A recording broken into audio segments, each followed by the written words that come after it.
Welcome back to Zane Customs. In this week's episode, I'm going to be turning this old sculpt into this.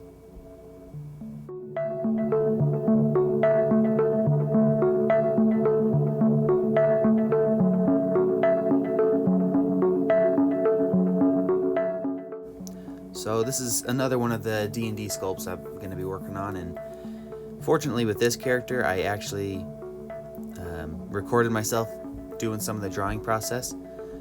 Which I didn't with the other ones, but here this drawing is probably 2 years old at this point. It's been quite a while. This is clear back before I decided to sculpt them,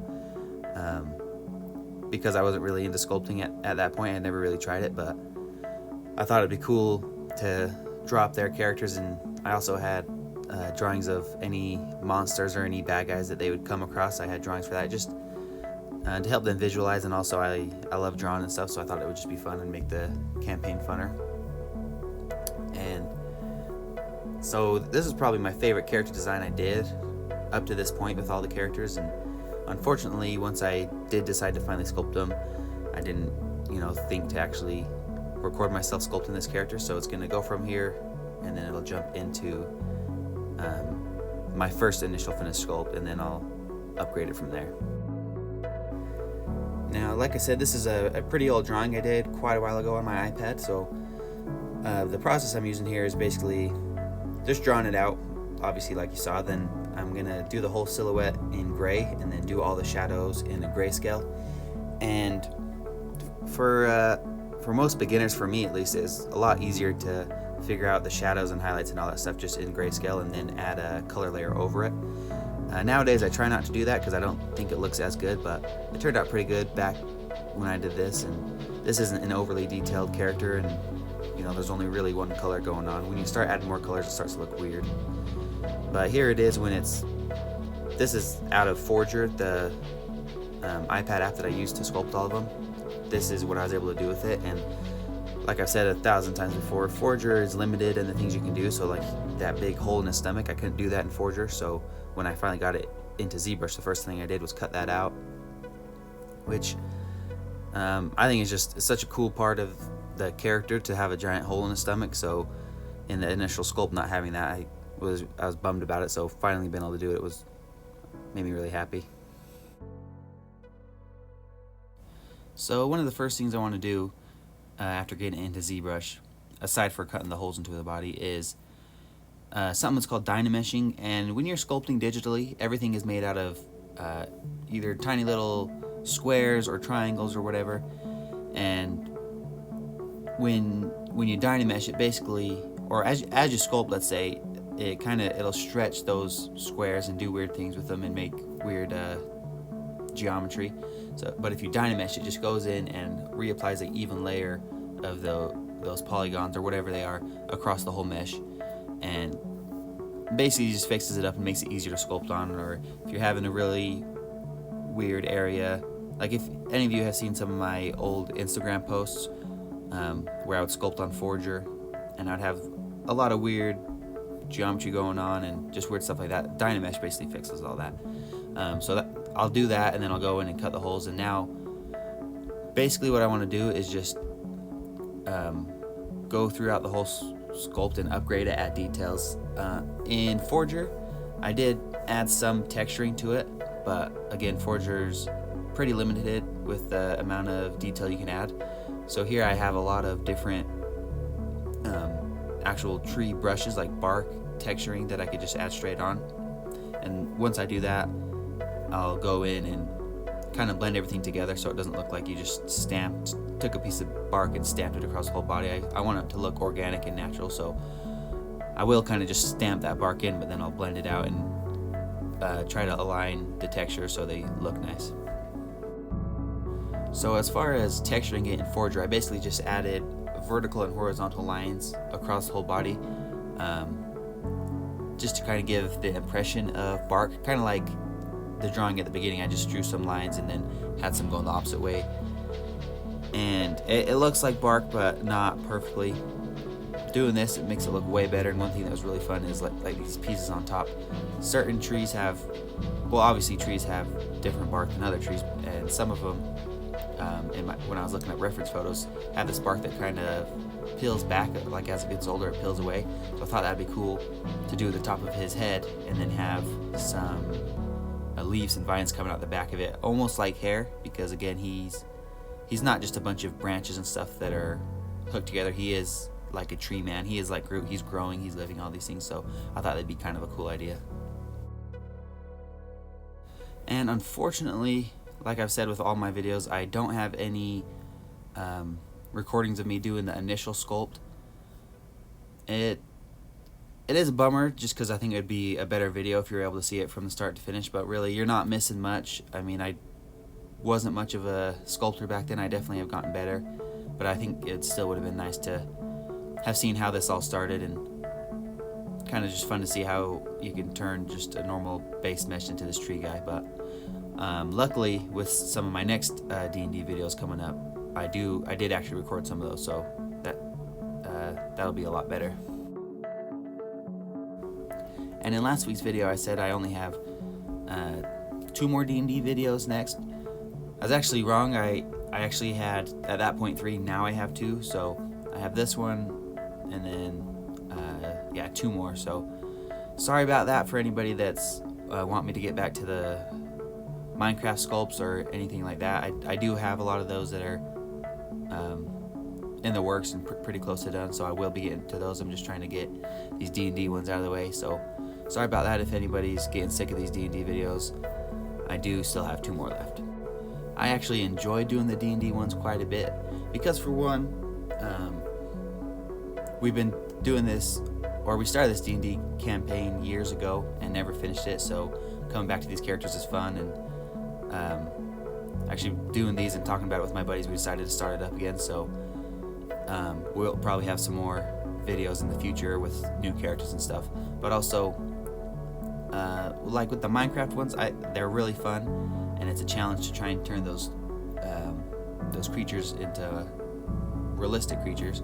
But these are completely of my design. I mean, the people I play with, they invented the characters, but as far as design, I came up with the design, and I showed them and made sure they liked how their characters looked and stuff. But I pretty much designed them all from scratch, so it's a lot funner because I can just kind of do whatever I want. And like with this guy, he looks how he looked in the drawing, but once I got it into ZBrush, I had so much more ability and potential, so I just decided to start adding stuff in. And you'll see later on in the video, like I was saying, I add leaves in kind of as an imitation of hair, and add a lot of vines kind of going around his body and stuff like that. It's a lot funner because I can kind of freestyle and do things like that, whereas with the Minecraft ones, or if I did like a Venom or any superhero ones, they already have kind of preset designs, and if I go too far off of those designs, they're not really those characters anymore. Not that you can't redesign them a little bit, but you can't go too far off, whereas these ones, it's just, you have a lot more freedom to kind of do what you want. Again, not to say that I don't like the Minecraft ones, I do, and I'm actually really excited to get back into them, but these are a lot of fun because they're more of an original character. Obviously, the people I'm playing with, they came up with the characters, but I was there for a lot of that process, and I gave them ideas, and we kind of bounced ideas back and forth before the players settled on their characters. So, I know a lot about these characters, and I know what I want to do with them in the campaign, and it just gives me a lot of ideas. So having all that and then going to the design phase is a lot funner because I got maybe some surprises that are going to happen later on in the campaign. I can kind of add hints about it in this sculpt, and just things like that just make it a lot funner. One thing you can actually do in Forger is color. It's not nearly as good as ZBrush, and for those professionals that use Substance Painter or anything like that, you'll know that ZBrush isn't nearly as good as those. But for me, I love ZBrush's coloring. There's a few things I wish it had, but the more I learn about it, the more I like it. And a lot of times I'll have a problem with an aspect of ZBrush, and then I'll find a video later explaining how I can actually do what I wanted to do the whole time. And ZBrush is such a big program, and there's so much options, it's hard to learn everything. And I even have trouble sometimes if I'm looking up on YouTube a tutorial how to do a certain thing in ZBrush. If I don't know what that thing's called, then I'm not gonna be able to find it. Just things like that make ZBrush a little frustrating sometimes, but overall it's much better. Such a fun program. One thing that's really cool is what I'm doing here is I'm just using the standard brush to draw vines all over his body, but I could turn the color on and set it to green, so as I sculpt it also colors it in, so I don't have to sculpt it and then later on try to color the vine in green and don't get any of the green on the rest of his body and things like that. It's the things like that that the more I learn about ZBrush, the better it gets, and hopefully the quicker and better my sculpts will become. And this is the perfect example of that. I recently learned a new technique in ZBrush where I could have used to make this leaf super quick, and it would have been perfect and would have had no issues. I didn't know that technique back when I was sculpting this, so you can see me just struggle and try a lot of things, delete it, and it took me, this video sped up, but it took me like an hour just to figure out how to make a leaf, because I could have done it a million ways and I was just doing it the dumbest ways possible. But I do eventually get there, but it did take me quite a while just to get a simple leaf, which actually makes me think of something that I had a lot of people ask me about sculpting and if it's easier to sculpt traditionally or digitally. And for me, it would probably be digitally, just because I've only sculpted traditionally like 3 or 4 times in my life. Before I ever had the Forger app or the ZBrush program, before I had any of that, I did try sculpting with clay, and it turned out pretty good. I was happily surprised with how they turned out, but 99% of the things I've ever done were digitally, and that is just because I started sculpting with clay because I wanted to create these custom characters for my D&D campaign.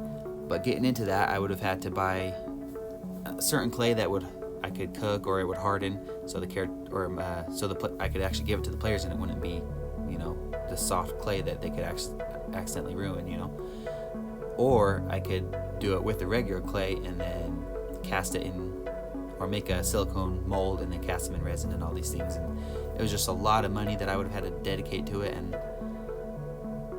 it wasn't really something that I had the time for.